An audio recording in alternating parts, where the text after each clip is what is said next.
Senhor presidente, deputado Cacá, deputado Sérgio Brito, nosso relator, senhores convidados, eu sou um legalista, tenho demonstrado isso ao longo da minha vida pública nos 5 mandatos de deputado federal.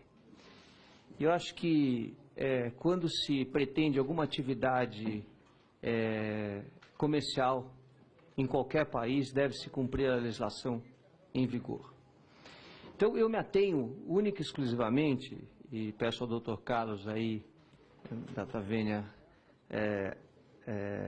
a sua opinião a respeito das coisas que eu vou aqui colocar, porque o Código Brasileiro de Trânsito é muito claro com relação ao transporte de aluguel.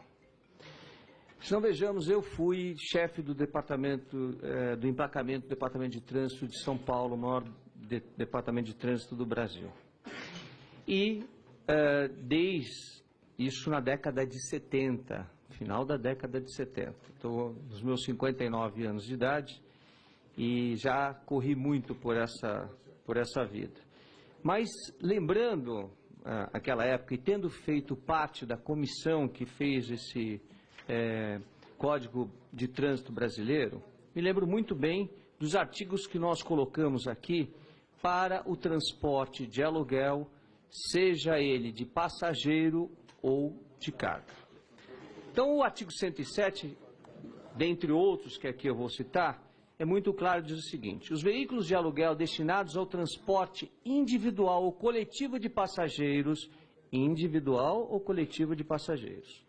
deverão satisfazer, além das exigências previstas neste Código, dentre as exigências está: nenhum transporte de passageiros, seja privado, unitário ou coletivo, pode transitar sem placas de aluguel. Ponto. Uma placa de aluguel, ó, para quem não sabe. Placa de aluguel, placa vermelha, né? Previstas neste Código as condições técnicas e os requisitos de segurança, higiene, conforto estabelecidos pelo poder público competente para autorizar ou permitir ou cancelar a exploração dessa atividade. Na linha do que o delegado, nosso deputado delegado Valdir colocou, e bem colocado, eu apontei alguns artigos aqui para que a gente lembre. Artigo 135 do Código de Trânsito.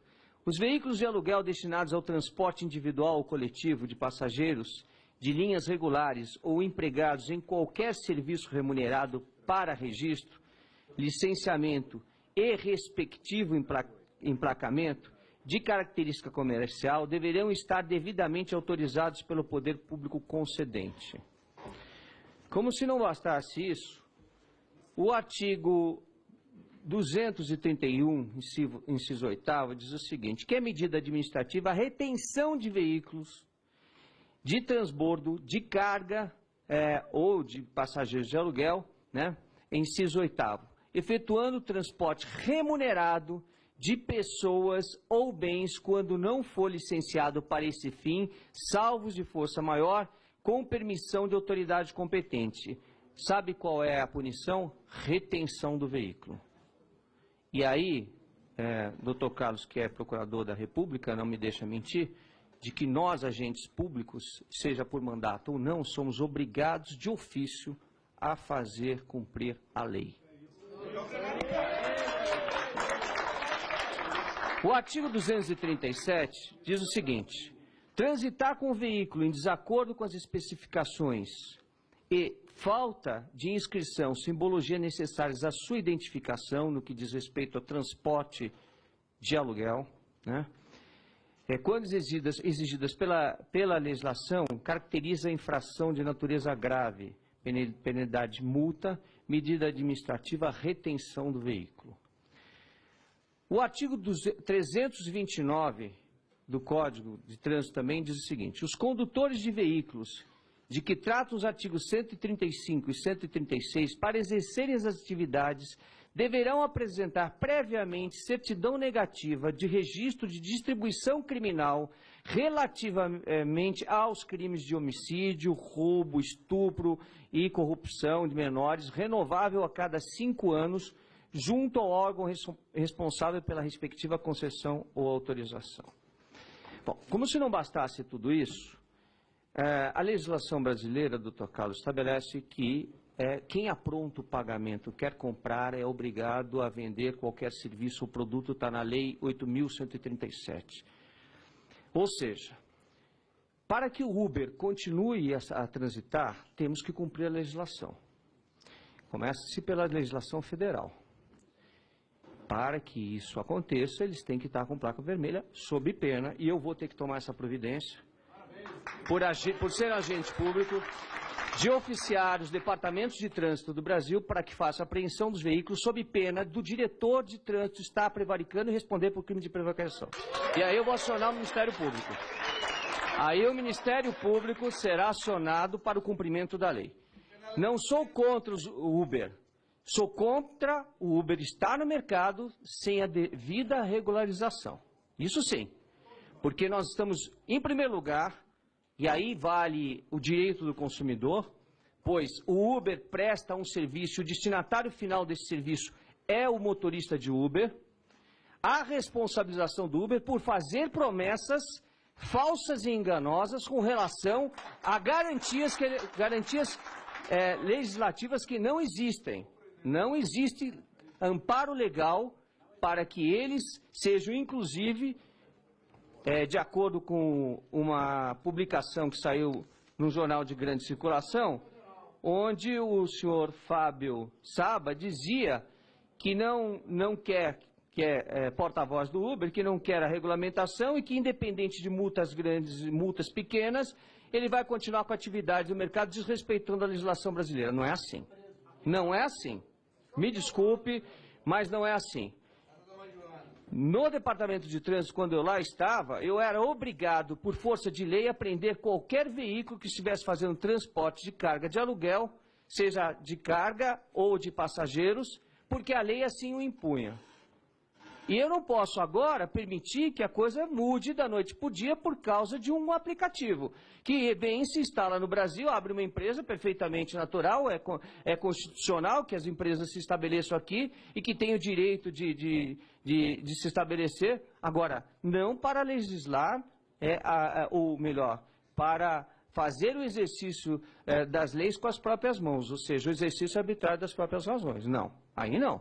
Aí eu não posso permitir. Então, diante do que a Lei 8.137 coloca, qualquer passageiro que quiser pagar um Uber, seja ele num sistema privado ou não, ele pode pagar em dinheiro. É a moeda corrente do país, não é cartão de crédito. Não é dinheiro de plástico. Me desculpe. Senão nós estamos dizendo ao nosso país que a moeda corrente não vale mais nada. Isso é um absurdo. Isso é um absurdo. E aí a pena é reclusão, diga-se de passagem. Se o senhor quiser, eu leio o texto da lei aqui, não tem problema nenhum. Por favor, acha aqui a lei 8.137 para mim? Põe aqui, por favor, a lei 8.137. E quem apronta o pagamento quer pagar. Inclusive o Código de Defesa do Consumidor também diz isso. Não é só a lei 8.137. Como é que a gente pode aceitar uma situação como essa?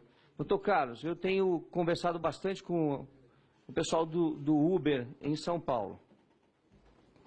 Eles também vivem a mesma situação dos táxis de frota. Eles também, existem alguns pequenos empresários que hoje têm 4, 5 carros transitando como Uber. E eles estão explorando, além de pagar para o Uber, esses motoristas ainda pagam para os proprietários de veículos. Então a situação é totalmente igual a dos taxistas, não é diferente. Existe exploração no que diz respeito aos carros de frota. Né? Mas a Lei 8.137, que eu preciso achar aqui, diz o seguinte,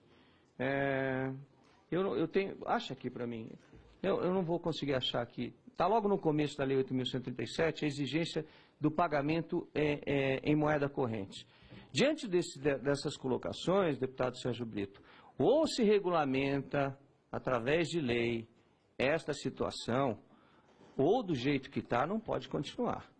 Porque é muito simples. Qualquer cidadão que pegar uma van, que pegar aqui em Brasília, Existem alguns transportes, digamos assim, o prefeito de São Paulo, sim, esse decreto dele é inconstitucional, eu vou arguir a inconstitucionalidade dele, porque fere a legislação federal em vigor.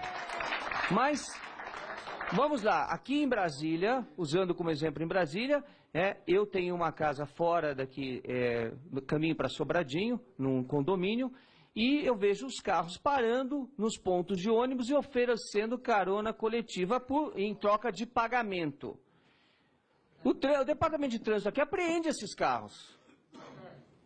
São placas, eles usam placas cinzas. Eles são apreendidos. As vans são apreendidas. Os ônibus, no transporte municipal, intermunicipal e interestadual, são apreendidos também, como bem colocou o delegado Valdir. Agora, só porque tem um aplicativo por trás e um departamento jurídico, me desculpe, tem que cumprir a lei. Tem que cumprir a lei. E aqui eu desafio aquele que vai dizer para mim que a lei não tem que ser cumprida no país, que está cometendo um crime. Então tem que acertar a situação. O decreto, até é suspeito esse decreto, porque um prefeito que faz um decreto passa por cima da Câmara Municipal, né? E tem como seu sobrinho, funcionário do Uber, vai ter que responder por isso. Vai ter que responder por isso. Porque a legislação, ou seja, o que os vereadores de São Paulo queriam não era o que foi feito lá. Agora, uma coisa é muito clara e muito certa em relação a isso. Qualquer decreto legislativo, por força, qualquer decreto, né, do Executivo, por força da legislação e da Constituição, pode ser derrubado pelo Poder Legislativo. E a Câmara Municipal pode derrubar o decreto lá. E se não fizer, na forma que está, se eu for prefeito de São Paulo, eu vou derrubar. Eu vou extinguir esse decreto. Pode ter certeza disso. Ou nós vamos regulamentar isso daqui, deputado Sérgio Brito, ou nós vamos regulamentar isso por lei federal, e estabelecer regras, limites, dentro do que o Código de Trânsito Brasileiro estabelece, ou não vai circular. Não vai circular, porque dessa forma não pode ser, né? Senão é muito simples. Eu, deputado Cacá, para encerrar, deputado Cacá, vou resolver agora pegar um avião e fazer transporte de aluguel. Eu vou criar um Uber de avião, e vou começar a angariar passageiros e vou fazer voos, sem autorização da agência. Sabe o que vai acontecer? O primeiro aeroporto que eu baixar, a ANAC vai apreender o avião. A primeira. Se eu tentar fazer isso no transporte naval, eu vou ter o meu barco apreendido. E se eu tentar colocar um trem em qualquer linha férrea, entendeu? Vou ter o meu trem apreendido. Quer dizer, isso é uma brincadeira achar que porque está no mercado pode agir do jeito que quer só porque tem amparo de um aplicativo. Muito obrigado.